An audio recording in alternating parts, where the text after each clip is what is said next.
My point is, Jeffrey Scullin should never be allowed to walk free again. The extent of his monstrous actions has forever crippled the lives of everyone he knows. My mother, Melinda, will never be coming back, and that egotistical boy had absolutely no reason or right to rip her away from us. I say boy and not man, because a man doesn't harm his loved ones. A man owns his actions and decisions without hiding behind lies. A man supports his family and would do anything for his children. Jeff has done none of these things. Because of his heinous crimes, my brother lost the best mother a child with Down syndrome could possibly have. My father lost his best friend and soulmate. My sister and I no longer have our smart, beautiful, and respectable role model mother to guide us. And my daughter, Aurora, lost her cherished Grammy. The worst part is that someday I will have to sit her down and explain this horrifying nightmare to her. I'll have to find a reason as to why her father chose incarceration and lies instead of his baby girl. And to be honest, I have no idea where to even begin. Jeffrey needs to never have the option to inflict this pain on another human being again, because he most definitely will kill again. He is a manipulator, a pathological liar, a thief, a sociopath, and above all, a sadistic murderer. He shows no remorse and deserves to spend his days away from the innocent.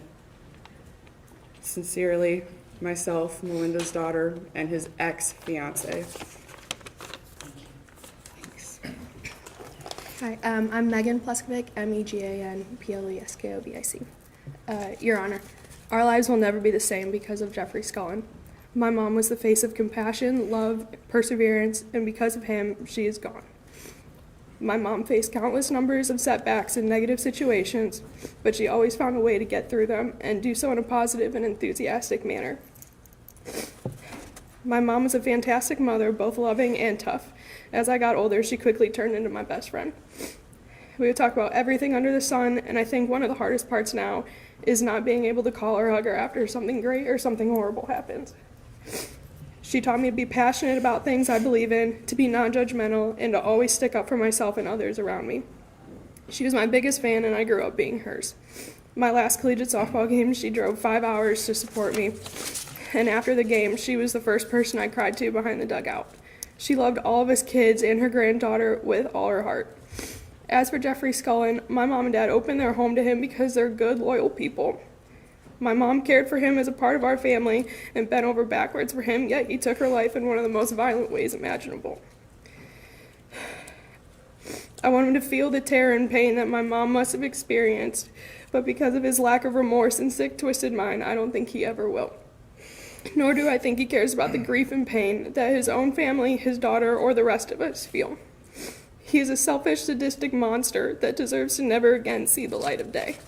He manipulated my entire family into thinking he could be trusted, all while he stole from us and plotted the unthinkable. He took away my dad's wife, my siblings and my mom, and his daughter's Grammy. He took away a life that gave nothing but goodness for reasons that we will probably never know. No punishment will ever bring back the incredible human being that my mom was, but knowing that Jeffrey Scullin will spend the rest of his pathetic life in prison would bring relief to all of us. Thank you.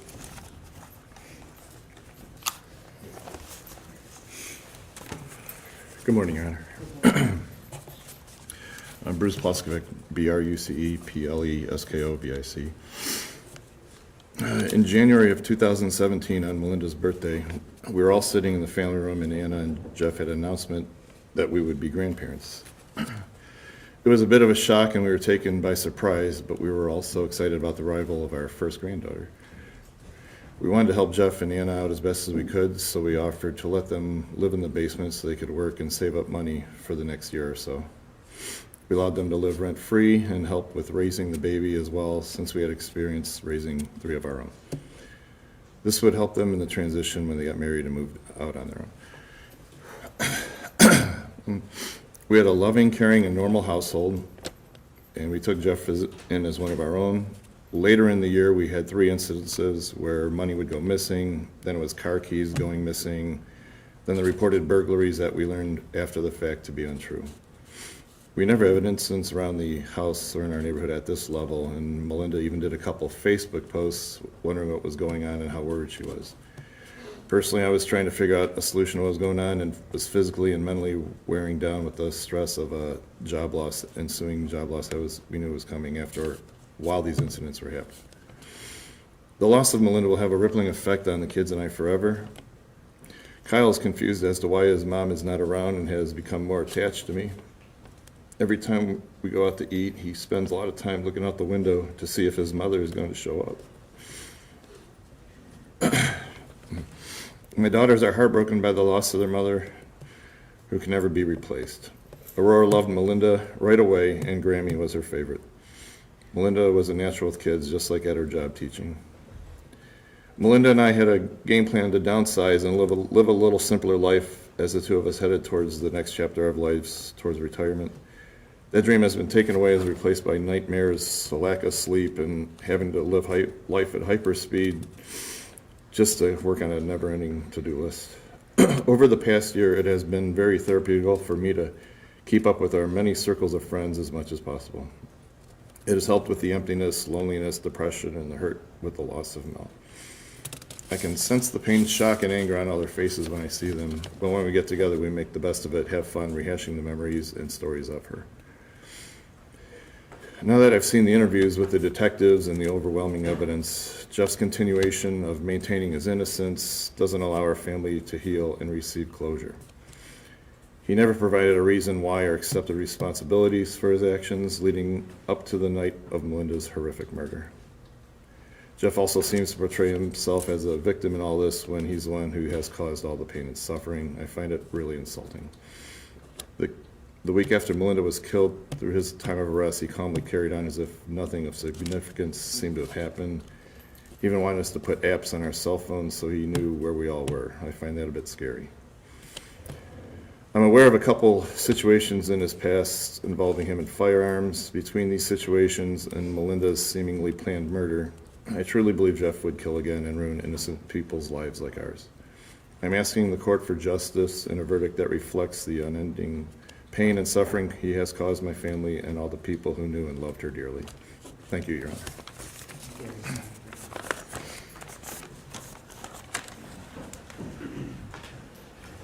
Your Honor, Detective Stoltz would like to address the court from the Strongsville Police Department. Thank you. Good morning, Detective. Good morning, Your Honor.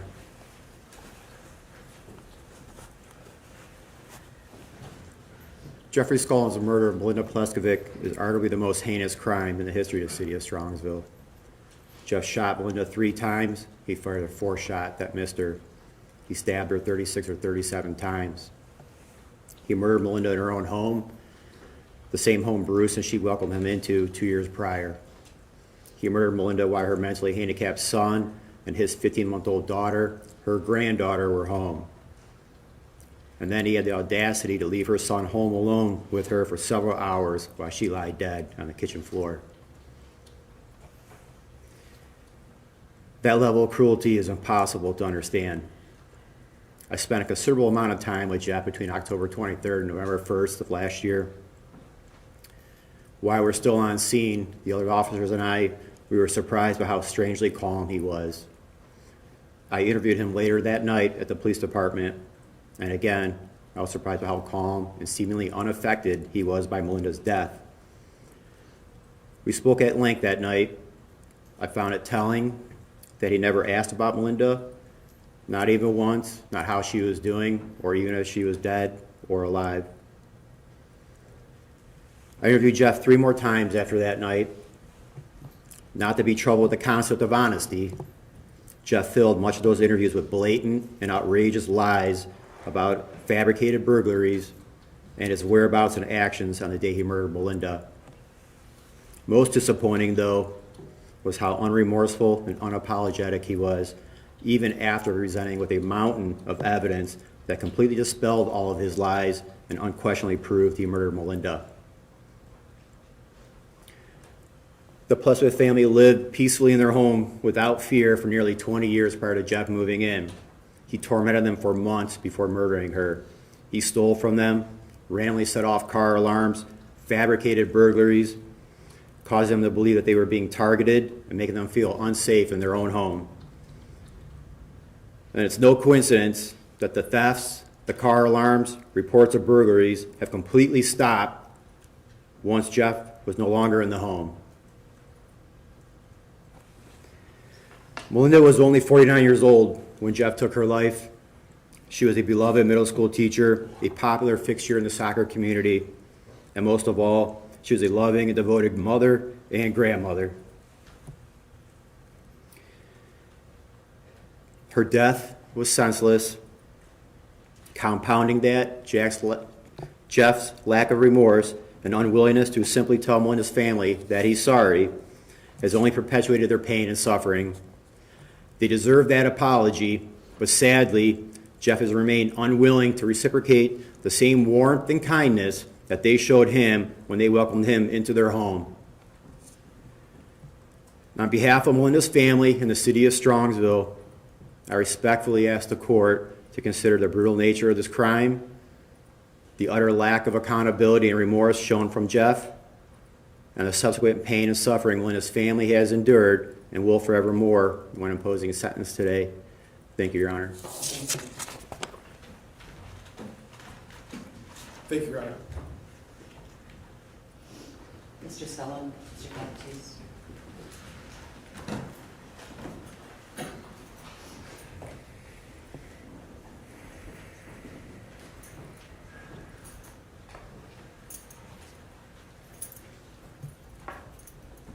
The court has considered the record, the oral statements made here today, and the pre-sentence investigation report, and the 51 victim impact statements that the court received.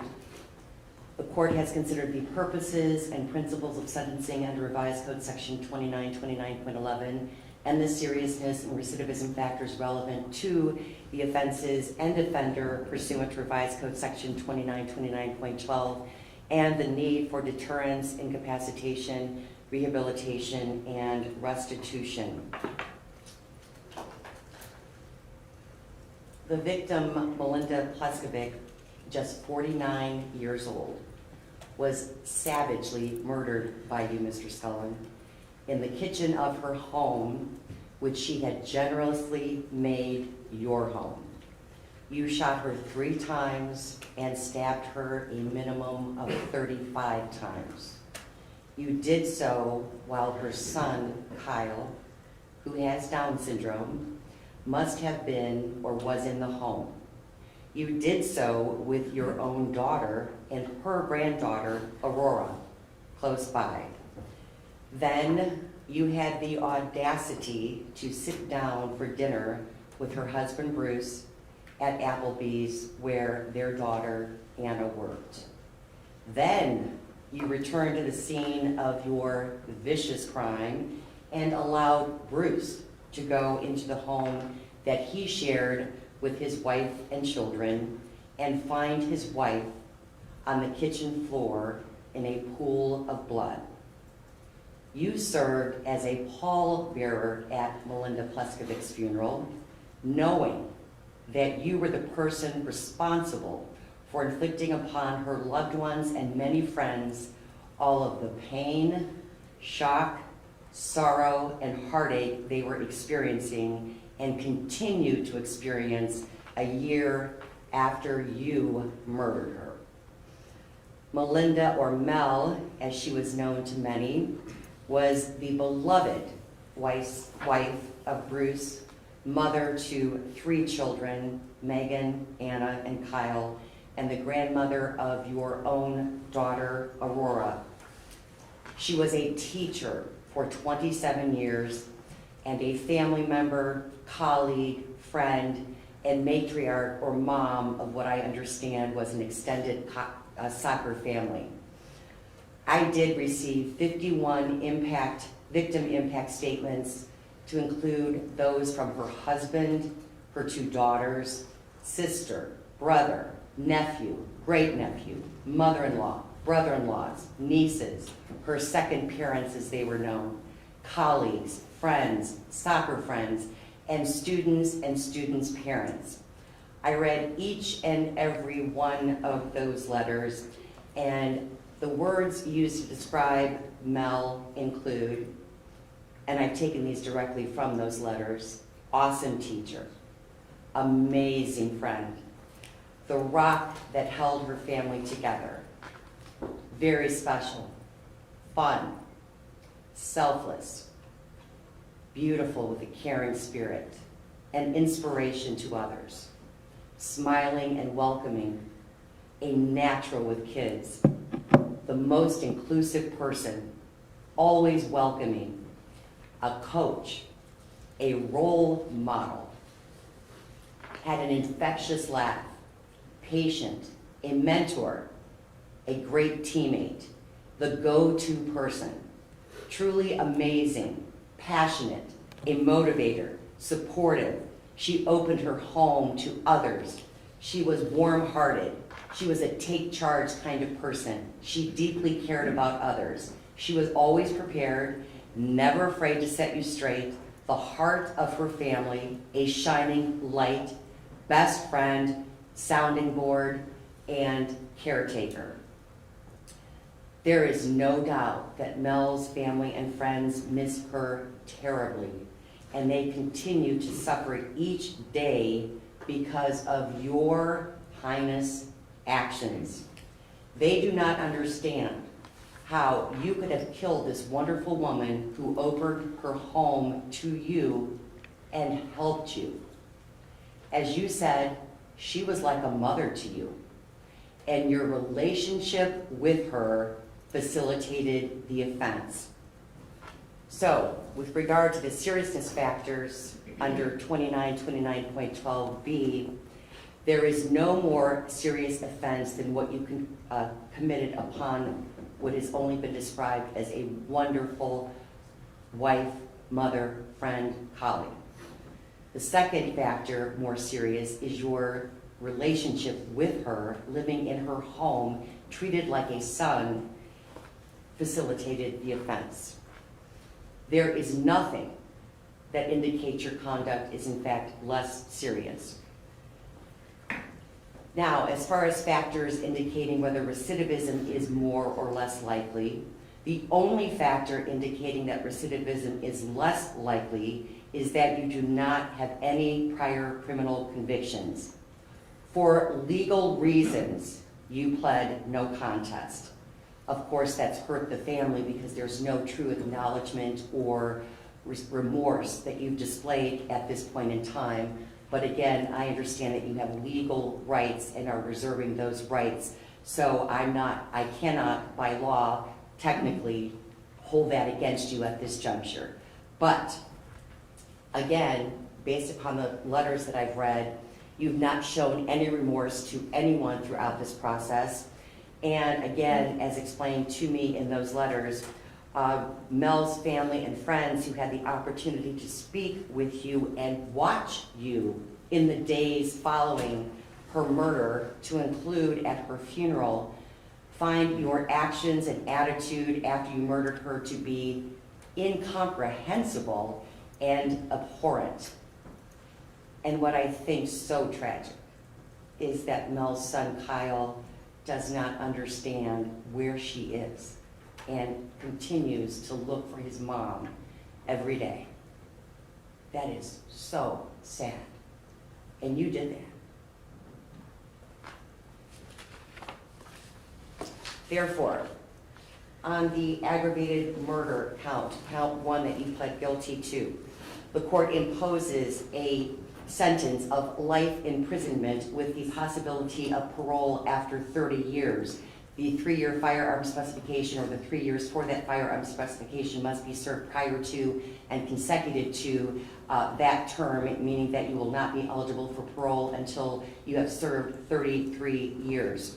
With regard to count 5, tampering with evidence, that's the felony of the 3rd degree. The court is imposing a prison term of 36 months on that count. With regard to count 6, making false alarms, the misdemeanor of the 1st degree, the court is imposing a period of local incarceration of 180 days. And with regard to count 7, endangering children, again a misdemeanor of the 1st degree, the court's imposing a period of local incarceration of 180 days.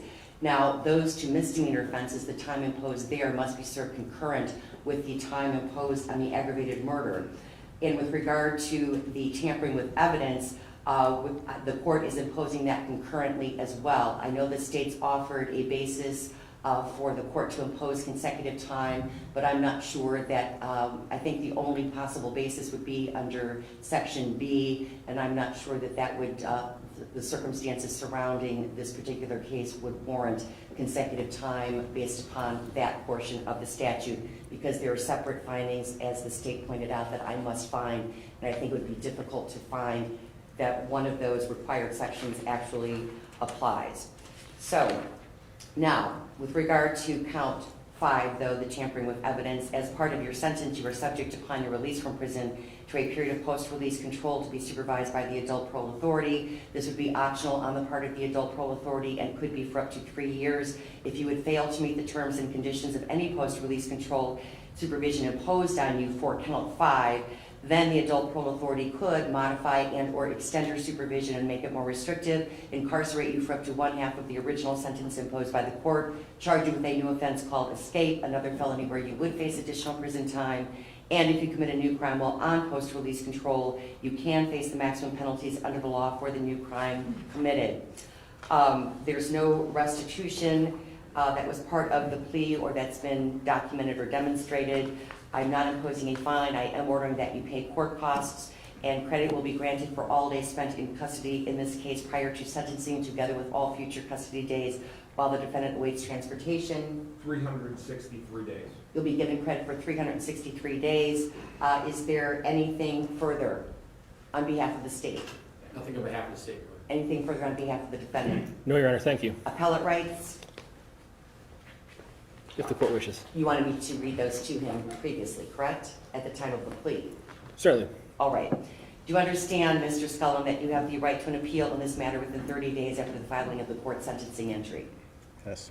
And do you understand that if you are unable to pay for the cost of a transcript, the record, and all relevant documents required for the appeal, that they would be provided without cost to you? Yes. And do you understand that if you are unable to pay for an appeal, you are entitled to have a notice of appeal filed without the payment of a filing fee? Yes. And do you understand that if you are unable to obtain counsel for an appeal, counsel will be appointed for you at no